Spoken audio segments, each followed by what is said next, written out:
Welcome to the Nuclear Peacemaker exhibition, tribute to Larry Ross, unsung hero and visionary, and the secretary-founder of the New Zealand Nuclear Free Zone Committee and Peacemaking Association, established in 1987 to 2007. This exhibition is a collaboration showing 150 iconic historic posters from the 1980s, which presents the human rights, social justice, nonviolence, world without war, and the abolition of nuclear weapons. Perhaps the most important poster that my father, Larry Ross, created is this one here, International Peacemaking to End All Wars. He's used the CND symbol, that's Campaign for Nuclear Disarmament, over the map of New Zealand. And that was the original logo of the New Zealand Nuclear Free Zone Committee and Campaign of 1981 through to 84.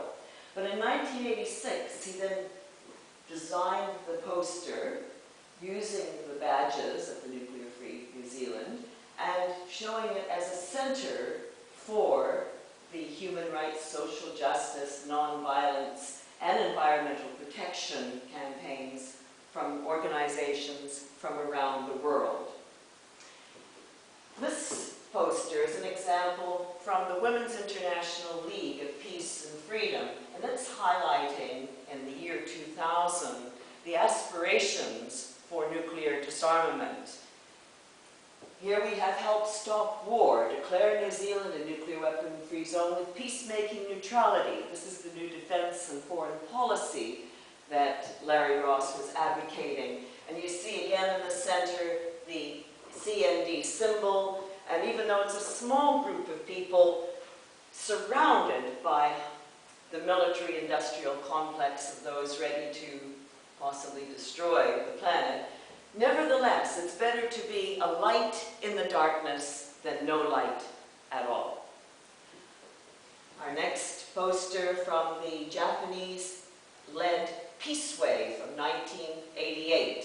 When you think of the survivors, the habukusha of Hiroshima and Nagasaki, what a great testament to the regeneration of the human spirit determined to prohibit and eliminate these weapons of mass destruction in favor of the life force of humanity for goodness, truth, and beauty.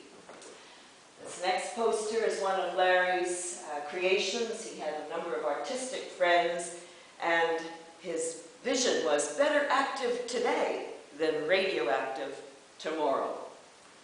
And here's one from the Jobs, Peace and Freedom, the unemployed organizations in the United States. We still have a dream, and that is really how we want to see the transferal of the investment of billions and billions of dollars in weapons for war and mass murder to be used for creating the jobs, peace, and freedom for humanity.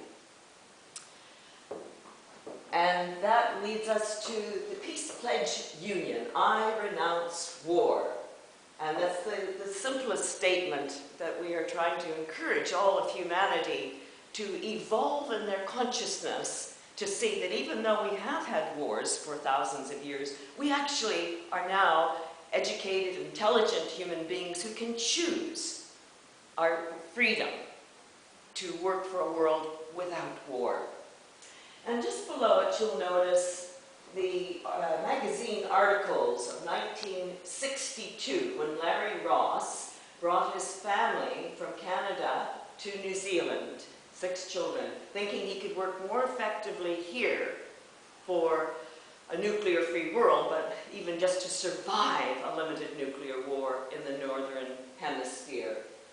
And then, just on the side, you'll notice the beginning of his campaign in 1981 when he began to be interviewed on his vision for New Zealand as a nuclear-free peacemaker nation.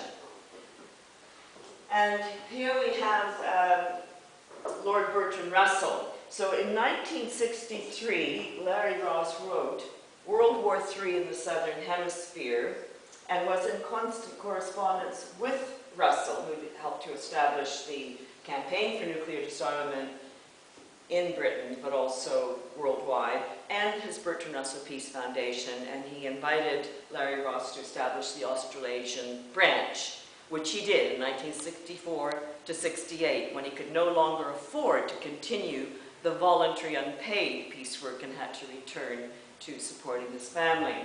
But then in 1981, he launched his campaign, the Nuclear Free Zone Committee, and put together the charts and the information materials, mass-produced them and distributed them on his speaking tours throughout New Zealand.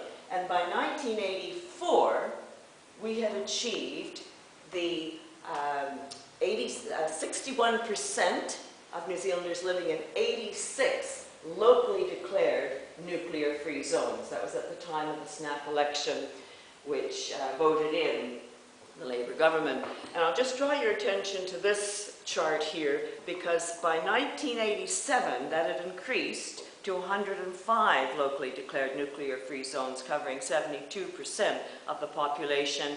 And on that mandate, the Labour government was re-elected and able to enshrine the policy as legislation, the Nuclear Free Zone Disarmament and Arms Control Act.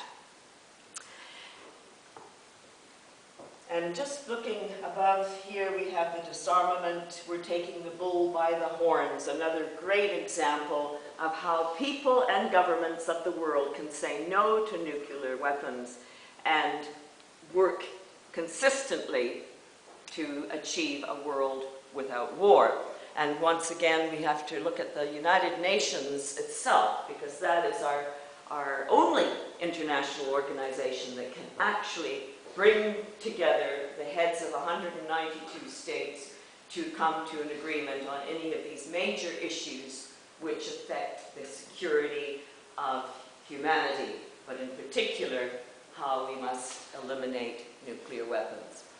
And here we see a sample of the artistic fabric art of Kathrine Ross. She has utilized the T-shirt piece collection of Larry Ross and recreated fabulous peace prayer flags. And below we have a selection of the documentation materials from Larry Ross's lifetime of dedicated work to nuclear-free peacemaking.